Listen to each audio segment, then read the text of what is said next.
तो पिघला जड़ा जी बहुत शुक्रिया।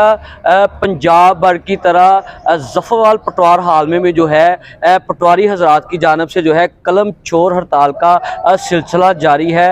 तो वहीं पे पटवारी हजरात की जानब से मुकम्मल तौर पर तालाबंदी कर दी गई है, मुकम्मल तौर पर काम बंद कर दिया गया है, जिसकी वजह से साइलिन को मुश्किलात का सामना करना पड़ रहा है, जिसमें इंतकालात फरदार और दीगर जो ज़रूरी काम है मुकम्मल जो है मुतासर हो चुके हैं। तो इस वक्त पटवारी हजरात के जो सदर है मेरे साथ मौजूद हैं, उन्हीं से जानते हैं कि उनके मुतालबात क्या है। जी सर बताइएगा कि आपके मुतालबात क्या हैं। जी मुहम्मद रशीद सदर अंजमन पटवारियां तहसील जफरवाल।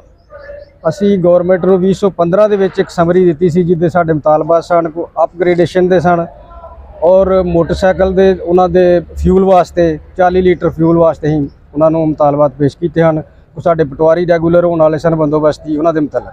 ਲੇਕਿਨ ਅੱਜ ਤੱਕ 11 ਸਾਲ ਦੀ ਮੁਸਲਸਲ ਕੋਸ਼ਿਸ਼ ਦੇ ਬਾਵਜੂਦ ਸਾਡੇ ਮੁਤਾਲਬਾਤ ਤਸਲੀਮ ਨਹੀਂ ਕੀਤੇ ਗਏ ਔਰ ਅਸੀਂ ਹੁਣ ਆਖਰ ਤੇ ਫੈਸਲਾ ਕੀਤਾ साढ़े सूबाई सदर अंसर गुराया साहब ने डिस्ट्रिक्ट सदर खालिद जवेद कसाना साहब ने कि असी उस वक्त तक मुकम्मल हड़ताल ते रहीए जदों तक साढ़े मुतालबात तस्लीम नहीं किए जाते।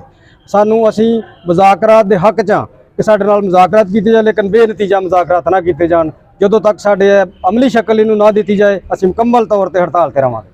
जी जैसा कि आपने पटवारी हजरात के जो नुमाइंदगी कर रहे हैं पटवारी सदर साहब, उनका कहना यह है कि जब तक हमारे मुतालबात पूरे नहीं किए जाएंगे हड़ताल का सिलसिला वैसे ही जारी रहेगा और दूसरी जानब साइलिन जो आने वाले हैं उनको भी मुश्किलात का सामना करना पड़ रहा है और इंतहाई परेशान दिखाई दे रहे हैं। जी